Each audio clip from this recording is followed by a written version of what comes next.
उड़ानी academy of fintech in others की तरफ से आपका इस चैनल में स्वागत है। मैं आलोक अग्रवाल पूरी उड़ानी एकेडमी की टीम से आपका धन्यवाद करता हूं कि आपने इतना सपोर्ट दिया हमारे चैनल को। और दोस्तों, इस चैनल के थ्रू हमारी कोशिश होती है कि आपको निवेश से जुड़ी हर महत्वपूर्ण जानकारी आपके साथ हम साझा कर सकें।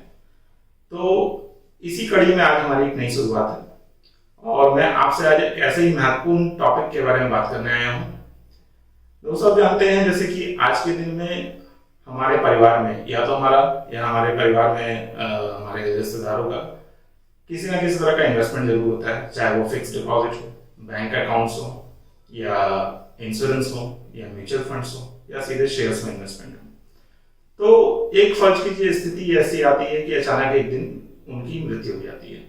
उस स्थिति में उन पे डिपेंडेंट परिवार के लोगों को ये फाइनेंशियल इंफॉर्मेशन कैसे मिलेगी, उनके इन्वेस्टमेंट के बारे में जानकारी कैसे मिलेगी, इस बारे में कुछ इंपॉर्टेंट पॉइंट्स हैं जिनके साथ जो मैं आपके साथ आज डिस्कस करूंगा। अगर आप इन पे बहुत ध्यान देते हैं तो बहुत आसानी से आप सारी चीजें डिटेल्स आप ले सकते हैं उनकी। तो पहला पॉइंट इसमें ये है कि आप NSDL और CDSL, जहां की कोई भी स्टॉक इन्वेस्टमेंट और म्यूचुअल फंड इन्वेस्टमेंट की इंफॉर्मेशन आप ले सकते हैं। NSDL में एक मंथली रिपोर्ट जारी होती है जहां आप पैन नंबर के बेसिस पे ये जानकारी ले सकते हैं कि कौन कौन से इन्वेस्टमेंट किए गए।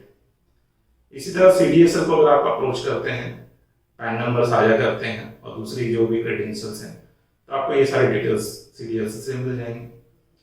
इसके बाद दूसरा पॉइंट आता है क्रिसिल या सिबिल। ये हमारे भारत में दो एजेंसीज हैं जो आज के दिन में सारे बैंक ट्रांजेक्शन, सारे आपके क्रेडिट कार्ड और लोन्स की इंफॉर्मेशन कलेक्ट करते हैं।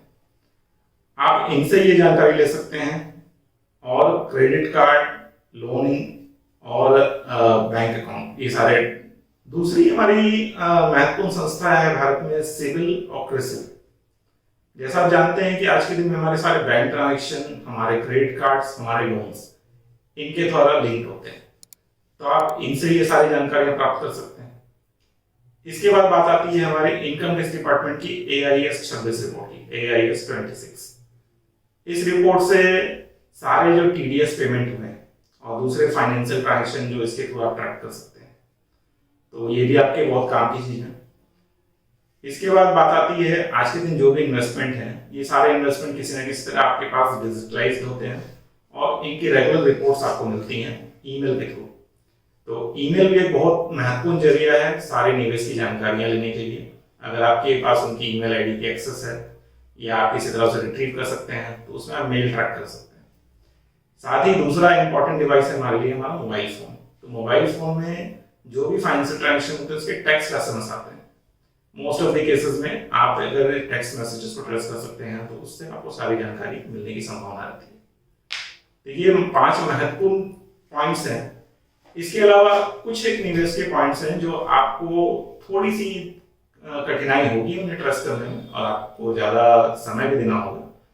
जैसे कि पोस्ट ऑफिस में किए हुए किसी भी इन्वेस्टमेंट को आप इनसे ट्रस्ट नहीं कर सकते। उसके लिए आपको प्रॉपर डॉक्यूमेंट्स जैसे कि पैन नंबर, उनका आधार कार्ड, आपके सक्सेशन सर्टिफिकेट और उनकी डेथ सर्टिफिकेट, ये महत्वपूर्ण कुछ डॉक्यूमेंट्स हैं। इसके अलावा कुछ डॉक्यूमेंट्स हो सकती हैं जिन्हें आप इकट्ठा कर पोस्ट ऑफिस में अप्रोच करें और उनके पास ये रिक्वेस्ट डालें कि उनके किसी भी इन्वेस्टमेंट के बारे में आपको जानकारी चाहिए, तो आप वहां से ही जानकारी प्राप्त कर सकते हैं। प्लस कई तरह के इंश्योरेंस पॉलिसीज भी होती हैं जिनके बारे में आपको ऑनलाइन जानकारी नहीं मिलती है, क्योंकि पुराने इंश्योरेंस होते हैं उस समय पैन कार्ड और मोबाइल नंबर जैसी चीजों से लिंक नहीं होते थे वो। इसके लिए आप ई इंश्योरेंस सर्विस का फायदा उठा सकते हैं। अगर कोई भी इंश्योरेंस पॉलिसी जो पैन कार्ड से लिंक रही हो, उनकी जानकारी आपको मिल जाएगी। नहीं तो क्या होता है, कुछ कॉमन इंश्योरेंस कंपनीज हैं जिसमें मोस्टली इन्वेस्टमेंट होता है, जैसे कि LIC। एटलीस्ट आप वहां जरूर ये चेक करें कि इस नाम से और बाकी जो भी उनको महत्वपूर्ण जानकारी है जिसकी बेसिस पे वो ट्रस्ट कर सकें, ये आप उनसे एक बार बात करके डिटेल्स ले सकते हैं। तो दोस्तों, इन थोड़ी सी ये टाइम टेकिंग प्रोसेस होती है, लेकिन अगर आप इन चीजों को फॉलो करते हैं और आप जानकारियां प्राप्त कर सकते हैं, तो कई बार इस तरह की सिचुएशन जो होती है फाइनेंशियल स्ट्रेस वाली, क्योंकि खासकर जब वो फाइनेंशियली डिपेंडेंट होते हैं परिवार के बाकी लोगों पे, तो आपको काफी राहत मिलती है और आपके लिए प्रक्रिया बहुत आसान हो जाती है। तो ऐसे ही और महत्वपूर्ण जानकारी के लिए हम आपके साथ जुड़ेंगे, और आपका कोई भी सवाल हो, कोई भी क्वेरी हो, तो आप कृपया हमसे जरूर संपर्क करें और हम कोशिश करेंगे आपकी सारी मदद करें।